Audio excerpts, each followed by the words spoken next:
കാനഡയും ബ്രിട്ടനുമാണ് അമേരിക്കയുടെ ഏറ്റവും വലിയ സുഹൃത്തുക്കൾ എന്നാണ് ഇതുവരെ പറഞ്ഞുകൊണ്ടിരുന്നത്. നമ്മൾ അമേരിക്ക ഒരു സ്പെഷ്യൽ റിലേഷൻഷിപ്പുള്ള രാജ്യങ്ങൾ. ഇപ്പം അമേരിക്ക പോലെ തന്നെയാണ് കാനഡ, വലിയ വ്യത്യാസമില്ല. അമേരിക്ക നിലപാടുകളും കനേഡിയൻ നിലപാടുകളും എപ്പോഴും ഒന്നായിരുന്നു. ബ്രിട്ടനും വലിയ വ്യത്യാസമില്ലായിരുന്നു. ആ രീതിയിലാണ് നമ്മളൊക്കെ ചിന്തിച്ചുകൊണ്ടിരുന്നത്. നേരെ മറിച്ച് പ്രസിഡന്റ് ട്രംപ് അധികാരമേറ്റ ശേഷം കാനഡ 51ാമത്തെ സ്റ്റേറ്റ് ആക്കുമെന്ന് ആക്കണമെന്ന് പറഞ്ഞു. ഒരു കണക്കിന് അതാക്കുന്നത് നല്ലതാണ് കേട്ടോ. കാനഡക്കാർക്കെല്ലാം അത് കാനഡയ്ക്ക് വളരെ നേട്ടമായിരിക്കും അങ്ങനെ ആയിക്കഴിഞ്ഞാൽ. അങ്ങനെ ആകണമെന്ന് പറയുകയല്ല, മറ്റൊരു സ്വതന്ത്ര രാജ്യമാണ്, അതേപ്പറ്റി അങ്ങനെ പറയുന്നത് തന്നെ ശരിയാണോ എന്നറിഞ്ഞുകൂടാ. എങ്കിൽ കൂടി ആയാൽ നല്ലതാണ്, അവർക്കും നല്ലതായിരിക്കും. ബ്രിട്ടനുമായിട്ടാണെങ്കിലും ആ ബന്ധങ്ങളിൽ ഇടിവ് വന്നു. ഇപ്പോൾ കാനഡയ്ക്കെതിരെ 50% താരിഫ്, പല കാര്യങ്ങൾക്കും താരിഫ് പ്രസിഡന്റ് ട്രംപ് പ്രഖ്യാപിച്ചിരിക്കുന്നു. അപ്പോൾ ആ ബന്ധങ്ങളിലെല്ലാം വിള്ളലുകൾ വീണിരിക്കുന്നു. അപ്പോൾ അതിനെപ്പറ്റി കഴിഞ്ഞ ദിവസം ഒരു ലേഖനം എവിടെയോ ന്യൂയോർക്ക് ടൈംസിലാണെന്ന് തോന്നുന്നു വായിച്ചത്. ഈ ഇറാൻ യുദ്ധം വന്നപ്പോഴത്തേക്ക് അമേരിക്ക ഒറ്റയ്ക്കാണ് ഈ യുദ്ധമെല്ലാം ചെയ്യുന്നത്.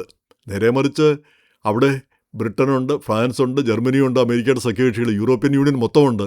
അവരാരും ഈ രംഗത്തേക്ക് വരുന്നില്ല. നേരെ മറിച്ച് അവരെല്ലാം ബാധിക്കുന്ന കാര്യമാണ്. അപ്പോൾ നമ്മുടെ സുഹൃത്തുക്കളില്ലാതെ ആണ് നമ്മൾ ഈ മുന്നോട്ട് പോകുന്നത്. ഇനി മറ്റൊരു ഉറ്റ സുഹൃത്തായിരുന്നു ഇന്ത്യ, ചൈനയ്ക്കെതിരെയുള്ള ഏറ്റവും ശക്തമായി നിൽക്കുന്ന രാജ്യം. ആ ഇന്ത്യയും പിണങ്ങുന്ന രീതിയിലേക്ക് ഇന്ത്യയും ഇപ്പം മറ്റ് അമേരിക്കയെ അങ്ങോട്ട് പൂർണ്ണമായിട്ട് വിശ്വസിക്കേണ്ടതില്ല, മറ്റു രാജ്യങ്ങളുമായിട്ട് ബന്ധങ്ങൾ വേണം എന്നുള്ള രീതിയിലാണ് ഇന്ത്യയുടെ നിലപാടുകൾ. ഇപ്പം ഇന്ത്യയുടെ പ്രധാനമന്ത്രിയും വിദേശകാര്യമന്ത്രിയൊക്കെ മിക്ക ദിവസങ്ങളിലും മറ്റു രാജ്യങ്ങളിലെല്ലാം പോകുന്നുണ്ട്. മറ്റു രാജ്യങ്ങളെല്ലാം സന്ദർശിക്കുകയും അവരുമായിട്ടെല്ലാം ബന്ധങ്ങൾ ശക്തിപ്പെടുത്തുകയും ചെയ്യുന്നു. അതിൻ്റെ ഒരു കാരണവും ഇതാണ്. അമേരിക്കയുമായുള്ള ബന്ധത്തിൽ വിള്ളൽ വീണിരിക്കുന്നു. ആ അമേരിക്കയെ മാത്രം വിശ്വസിച്ച് അല്ലെങ്കിൽ ആശ്രയിച്ച് മുന്നോട്ട് പോകാൻ കഴിയില്ല.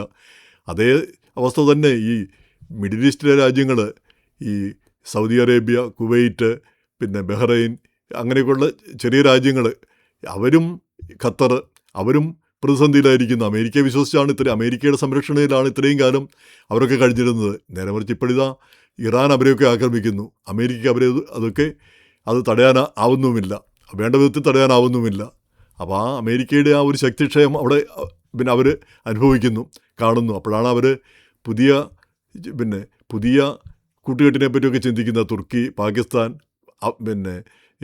ചൈന, ഇതൊക്കെ ആയിട്ടൊരു പുതിയ കൂട്ടുകെട്ട് അമേരിക്കയ്ക്ക് പകരം ഈ രീതിയിലേക്ക് ചിന്തകൾ മറിയുന്നു. അപ്പം നമ്മുടെ സുഹൃത്തുക്കളെല്ലാം പിണക്കി കഴിയുമ്പോൾ നമുക്ക് തന്നെ അത് ദോഷകരമായി തീരുന്നു. ഇവിടെ ഇപ്പം ട്രംപിൻ്റെ പുതിയ പ്രഖ്യാപനമാണ് ജനറിക് മെഡിസിന് 100%, 200% ഒക്കെ നികുതി കൂട്ടുമെന്ന്, ടാക്സ് തീരുവ കൂട്ടുമെന്ന്. അപ്പം അതിൻ്റെ ദോഷം, ഇപ്പോൾ ജനറിക് മരുന്ന് കൂടുതലായിട്ടും വരുന്നത് ഇന്ത്യയിൽ നിന്നും ചൈനയിൽ നിന്നുമാണ്. പ്രധാനമായിട്ടും ഇന്ത്യയിൽ നിന്ന്.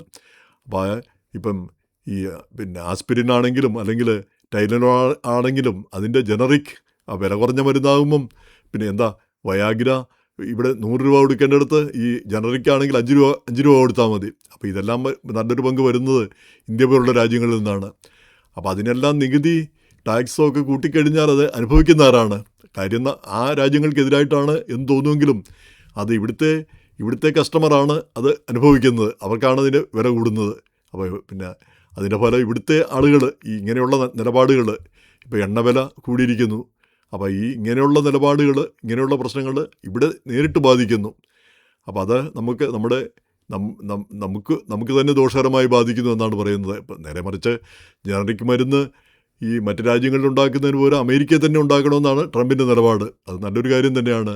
എല്ലാ കാര്യത്തിനും മറ്റു രാജ്യങ്ങളെ ആശ്രയിക്കേണ്ടി വന്നാൽ സ്വതന്ത്രമായൊരു നിലനിൽപ്പ് തന്നെ ഇല്ലാതായിത്തീരും. നമ്മുടെ ഒരു രാജ്യ സുരക്ഷയെ തന്നെ ബാധിക്കും. അവർ ഒരു സമയത്ത് ഈ മരുന്നൊന്നും ഇങ്ങോട്ട് കടത്തി വിടുന്നില്ലെങ്കിൽ എന്ത് ചെയ്യും? മരുന്നൊന്നും തരില്ല എന്ന് പറഞ്ഞാൽ സ്ഥിതി എന്ത് വരും?